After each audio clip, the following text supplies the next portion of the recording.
नमस्कार, मैं धीरेन्द्र और आप देख रहे हैं मिरर मीडिया। स्वागत है आपका जवाहर झारखंड में। एक नजर बढ़ते हैं अब तक की सुर्खियों पर।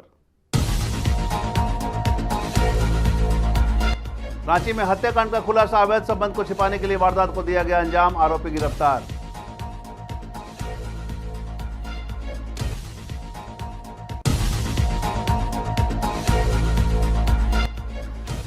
दनुआ घाटी में रिफाइंड तेल से भरा ट्रक पलटा, डब्बे लूटने में लगे लोग।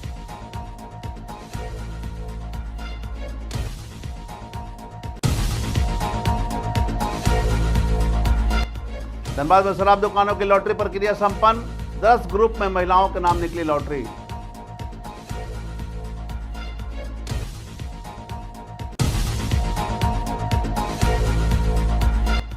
हजारीबाग में अब घर घर खाद्य आपूर्ति योजना की मिलेगी जानकारी, उपायुक्त ने रथ को किया रवाना।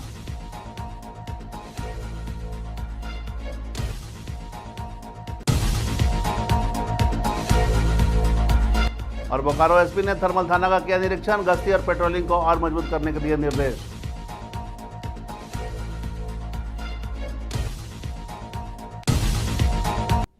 अब खबरें विस्तार से। रांची पुलिस ने कुछ ही घंटों के अंदर पिथौरिया थाना क्षेत्र में हुई लुम्बा उरांव की हत्या का खुलासा किया है। मामले में मृतक की पत्नी गीता देवी और उसके प्रेमी इरफान अंसारी को गिरफ्तार कर लिया गया है। प्रेस वार्ता में एसएसपी सर डीआईजी चंदन सिन्हा ने बताया कि गीता देवी और इरफान के बीच पिछले 8 साल से अवैध संबंध था। इरफान ने 1 साल पहले मृतक के घर से गुप्त रूप से सीसीटीवी कैमरा लगवाकर उसकी गतिविधि पर निगरानी रखनी शुरू की थी। हत्या की रात इरफान ने लुम्बा उरांव को शराब में नींद की दवाइयां मिलाकर पिलाई और फिर उसकी हत्या कर दी। इस पूरे षड्यंत्र में पत्नी भी शामिल थी। पुलिस का कहना है कि प्रेम संबंधों को छुपाने और पति को रास्ते से हटाने के लिए इस वारदात को अंजाम दिया गया था। इस तारीख को पिठौरिया थाने में एक प्राथमिकी दर्ज की गई, जिसमें लुम्बा उरांव नाम के व्यक्ति के हत्या का एफआईआर था। यह घटना 20 तारीख के संध्या में ही हो चुका था। इन्वेस्टिगेशन बहुत ही मेटिकुलसली रूरल एसपी के नेतृत्व में डीएसपी 1 के सुपरविजन में हुआ और थाना प्रभारी ने बड़ा अच्छा इन्वेस्टिगेशन तुरंत किया और इन्वेस्टिगेशन से क्लियर हुआ कि ये हत्या जो है मृतक की जो पत्नी है उसका एक प्रेमी है, उसी ने यह हत्या की थी। लुम्बा उरांव मृतक का नाम है, उसकी पत्नी का नाम गीता देवी है। गीता देवी का 8 साल से अवैध संबंध एक ठेकेदार है, सिविल कॉन्ट्रैक्टर इरफान नाम का, उससे चल रहा था और ये जो है इसको पति को अंदाज़ा लग गया था और वो बीच में बाधक बन रहा था, उसको रास्ते से हटाने के लिए घटना की गई है। कुछ बातें बड़ा ही डिस्टर्बिंग है कि जो प्रेमी था वह 1.5 साल पहले से मृतक के घर में। हजारीबाग के चौपारण प्रखंड स्थित दनुआ घाटी में रविवार को भारी बारिश की वजह से एक बड़ा हादसा हो गया। रिफाइंड तेल से भरा एक ट्रक अनियंत्रित होकर पलट गया। हादसे के बाद ग्रामीण बड़ी संख्या में मौके पर पहुंचे और ट्रक में लदे तेल के डब्बे लूटने लगे। सूचना मिलते ही पुलिस और प्रशासन की टीम मौके पर पहुंची और भीड़ को काबू किया। अधिकारियों ने ट्रक को सड़क से हटाने का काम शुरू किया। स्थानीयों का कहना है कि दनुआ घाटी में तेज ढलान और घुमावदार सड़क के कारण बरसात में अक्सर वाहन दुर्घटनाग्रस्त हो जाते हैं। प्रशासन ने जनता से अपील की है कि दुर्घटना के बाद मौके पर भीड़ न लगाएं और लूटपाट जैसी घटनाओं से बचें।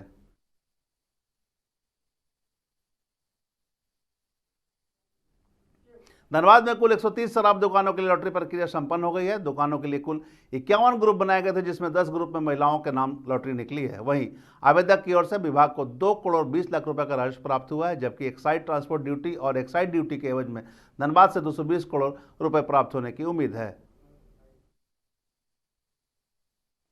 17 करोड़ 73 लाख 63,819 रुपया मिलने की संभावना है, मिल जाएगी जी। ये क्या मतलब रेवेन्यू मिला है सर? 5% सिक्योरिटी जो डिपोजिट उससे जमा रहेगा, जब वो दुकान छोड़ेंगे तब इसको वापसी किया जाएगा। और सारे 7% ETD excise transport duty 26 crore 60 lakh 45,694 रुपया सरकार को प्राप्त होगी। टोटल 44 करोड़ 34 लाख 9,513 रुपया मिलने की संभावना है। कुल कितने ग्रुप का हुआ है सर? इसमें 51 ग्रुप था, जिसमें 2 से 4 तक का दुकानों की संख्या थी, जिसमें आपका 130 दुकानें टोटल और सभी दुकानों को सफल तरीका से सेटलमेंट कर दिया गया है, जिसको अभी कुछ देर में हम लोग डीसी साहब से साइन होने के बाद उसको प्रकाशित कर देंगे। हैंडओवर की प्रक्रिया कब से होगी?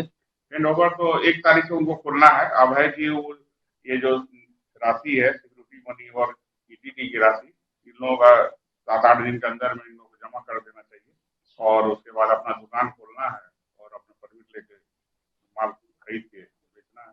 सर आवेदन कितने पड़े थे? आवेदन 490 पड़े थे, जी। है ना, और उसमें विभिन्न प्रकार का दुकानें जिसमें 126 लगभग था कंपोजिट और 24 ये कलकत्ता है देसी शराब की दुकानें थी, सभी सेटलमेंट कर लिया गया। इसमें बहुत माने ऑल इंडिया से बहुत आदमी भरे हैं, इसमें यूपी, छत्तीसगढ़, एमपी, बिहार और झारखंड के भी लोगों द्वारा भरा गया। विशेषकर महिलाओं ने 10 आपको लग रहा है करीब 8 से 10 महिलाएं जो हजारीबाग में खाद्य आपूर्ति विभाग की ओर से चलाए जा रहे विशेष अभियान के तहत शुक्रवार को जागरूकता रथ को हरी झंडी दिखाकर रवाना किया गया। समाहरणालय से उपायुक्त शशि प्रकाश सिंह और जिला खाद्य आपूर्ति पदाधिकारी मुरली यादव ने संयुक्त रूप से रथ को रवाना किया। उपायुक्त ने बताया कि जागरूकता रथ जिले के विभिन्न पंचायतों और मोहल्ले में जाकर आम नागरिकों को खाद्यान्न वितरण प्रणाली, साड़ी धोती योजना और अन्य कल्याणकारी योजनाओं के बारे में जानकारी देगा।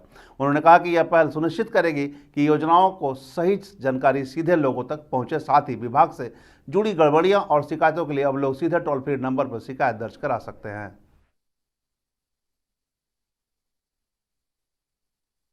पूर्ति विभाग के द्वारा जो है जागरूकता अभियान के तहत रथ का रवाना किया गया है, जिसके तहत जो है विभिन्न शहरी एवं ग्रामीण क्षेत्रों में रथ जो है वो लोगों को, ग्रामीण लोगों को और शहरी क्षेत्र के जो लोग हैं उनको आपूर्ति विभाग द्वारा दी गई सारी जो सर्विसेज हैं, खास करके जो खाद्यान्न हैं और इसके अलावा जो साड़ी धोती वगैरह की योजनाएं हैं उसके बारे में जानकारी देंगे, ताकि ट्रांसपेरेंसी आए और लोग जो ये सर्विसेज का उपयोग करते हैं वो एज अ राइट यूज़ करें। और कहीं पे कोई गड़बड़ी होती है तो वो नंबर्स जिस पे हम लोग को शिकायत दर्ज करनी है वो सारी सूचनाएं जो है जागरूकता रथ के माध्यम से दी जा रही हैं, ताकि जो सर्विसेज है वो सीमलेसली जो जनता है। बोकारो के पुलिस अधीक्षक रविंदर सिंह ने शुक्रवार को बोकारो थलमा थाना का वार्षिक निरीक्षण किया। इस दौरान उन्होंने थाने का अभिलेख, मालखाना और परिसर की साफ सफाई की गहन जांच की। एसपी ने सभी पुलिसकर्मियों को अपराध नियंत्रण के लिए गश्ती और पेट्रोलिंग को और मजबूत करने के निर्देश दिए। उन्होंने कहा कि पुलिस को जनता के साथ संवेदनशील व्यवहार कर उनका विश्वास जीतना चाहिए, क्योंकि जनता का विश्वास ही पुलिस की सबसे बड़ी ताकत है। एसपी ने लंबित मामलों को जल्द से जल्द निपटारा के भी आदेश दिए हैं। निरीक्षण के अंत में उन्होंने थाने के कामकाज पर भी संतोष जताया। अद्यतन करना है और कैसे बेटर संधारित करना है, उसके दिशा में विभिन्न दिशा निर्देश दिए गए हैं थाना प्रभारी को और थाना के सभी जो पदाधिकारी हैं। साथ ही साथ क्षेत्र में कैसे जो है अपराध पर नियंत्रण रखना है, कैसे जो है आम जनता में जो है पुलिस की छवि का सुधार हो, इस दिशा में कैसे काम करना है, तो ये सब बिंदुओं पर भी जो है अलग अलग दिशा निर्देश दिए गए। हजारीबाग शहर में अव्यवस्थित ट्रैफिक व्यवस्था को सुधारने के लिए परिवहन विभाग और ट्रैफिक पुलिस ने एक संयुक्त अभियान चलाया। इस दौरान बिना रजिस्ट्रेशन या नंबर प्लेट वाले 100 से ज़्यादा ऑटो और ई रिक्शा को जब्त कर ट्रैफिक कंट्रोल रूम में खड़ा किया गया। ट्रैफिक थाना प्रभारी श्रवण कुमार ने बताया कि लंबे समय से बिना नंबर वाले वाहनों के कारण जाम और अव्यवस्था की शिकायतें मिल रही थी। उन्होंने यह भी कहा कि अब ऐसे वाहनों को बर्दाश्त नहीं किया जाएगा और ऑटो चालकों को रांची की तरह ड्रेस कोड अपनाने को भी कहा गया। इसके अलावा वाहनों पर लगे अत्यधिक गहरे ब्लैक फिल्म के खिलाफ भी कार्रवाई की गई। देखिए, वरीय पदाधिकारी के निर्देशानुसार बिना नंबर के जो भी टोटो चल रहे हैं उस पर जिला परिवहन के साथ संयुक्त रूप से कार्रवाई कर रहे हैं। और उसके अलावा जो अभी फाइन जमा करेंगे, जिनका टोटो है, अगर उसका नंबर प्लेट है घर में रखा हुआ नहीं लगा रहे हैं, उनका मानसा हो सकता है कि फाइन से बचना चाह रहे हैं इसलिए घर में रख दिए हैं, वो नंबर प्लेट ले करके आए और मेरे यहाँ मशीन में ऑनलाइन उसको फोन पे से या तो फिर मशीन में ऑनलाइन स्कैनर से वो पैसा जमा कर देंगे। उसके बाद आधार कार्ड, आरसी कार्ड और ड्राइविंग लाइसेंस का फोटोकॉपी लेते आएंगे और उसका जो फाइन है बिना नंबर लगाने का, वो फाइन के आधार पर हम लोग मुक्त। साहिबगंज के बरहरवा में जीआरपी पुलिस ने 4,12,000 रुपए के नकली नोटों के साथ 3 अंतर्राज्यीय तस्करों को झारखंड और पश्चिम बंगाल की सीमा क्षेत्र से गिरफ्तार किया है। जानकारी के अनुसार बरहरवा रेल थाने में दर्ज एक कांड के तहत गिरफ्तार आरोपी की निशानदेही पर पुलिस जांच कर रही थी। इसी कड़ी में पुलिस टीम ने बॉर्डर से 3 संदिग्ध लोगों को गिरफ्तार किया। आरोपियों ने पूछताछ में खुलासा किया कि वे नकली नोटों के व्यापार में शामिल हैं और नोटों को बांग्लादेश से लाकर भारत के कई राज्यों में खपाते थे। जाली नोट के तस्करी के मामले में रेल थाना बड़हरवा में कांड दर्ज हुआ था, जिसमें 4,12,000 रुपया के साथ 3 अभियुक्त को गिरफ्तार कर जेल भेज दिया गया था। उन लोगों के द्वारा बताए गए एक नाम विप्ला घोष की गिरफ्तारी हेतु छापामारी किया जा रहा था। उनके घर पर इश्तिहार चिपकाने के बाद वो आत्मसमर्पण किए, जिनको लाकर थाना में पूछताछ किया गया। उनके द्वारा नोट कहां से आता है बताया गया। उन्हीं के अनुसार बांग्लादेश के बॉर्डर के पास रह रहे रंजन मंडल पिता फेलू मंडल को हम लोग जाके गिरफ्तार किए। उनके पास से 5,000 रुपया और नकली नोट पाया गया। ये नोट कहाँ से लेके आ रहा था? ये नोट बताए कि हम बांग्लादेश से किसी के द्वारा दिया जाता है और ये लोग। साहिबगंज में महिला ने शराबी पति की प्रताड़ना से तंग आकर अपनी जान ले ली। यह घटना रांगा थाना क्षेत्र के सराय बिधा गांव की है। 38 साल की ममता देवी ने जहरीला पदार्थ खाकर आत्महत्या कर ली। ममता के परिजनों के अनुसार उसका पति राकेश पंडित आए दिन शराब पीकर मारपीट करता था। 2 साल पहले थाना में इस मामले को लेकर पंचायत भी हुई थी, लेकिन हालत नहीं सुधरे। ममता अपने पीछे 2 मासूम बच्चों को छोड़ गई है, जिन्होंने पिता द्वारा मां को प्रताड़ित करने की बात कही है। ममता के भाई ने रंगा थाना में न्याय की गुहार लगाई, जिसके बाद पुलिस ने 100 को पोस्टमार्टम के लिए भेज दिया। और हमको नहीं पता था, तो हमको मेरे छोटे मामा कॉल किए। हमको बोले कि मम्मी का कुछ झगड़ा हुआ पापा के साथ, थोड़ा जोर से। हाँ। तो हम बोले हमको नहीं पता है। फिर हम लोग कुछ बात किए, फिर हम बोले अच्छा मामा हम पता करके बताते हैं आपको। तो फिर हम बाहर जब निकले तो मेरे चाचा हमको लेने आए हुए थे। तो मेरे चाचा जो थे वो हमको लिए, फिर हम लोग गए हॉस्पिटल में। फिर मम्मी का इलाज हो रहा था। इसके बाद हम जब गए तो मम्मी बोल रही थी मेरे साथ, बोली। इसके बाद मम्मी बोली, फिर हमको बोली, हम सिर्फ बोली क्या हम गलती कर लिए हैं, जहर खा के गलती कर ली है। जोहार झारखंड में अब तक बस इतना ही।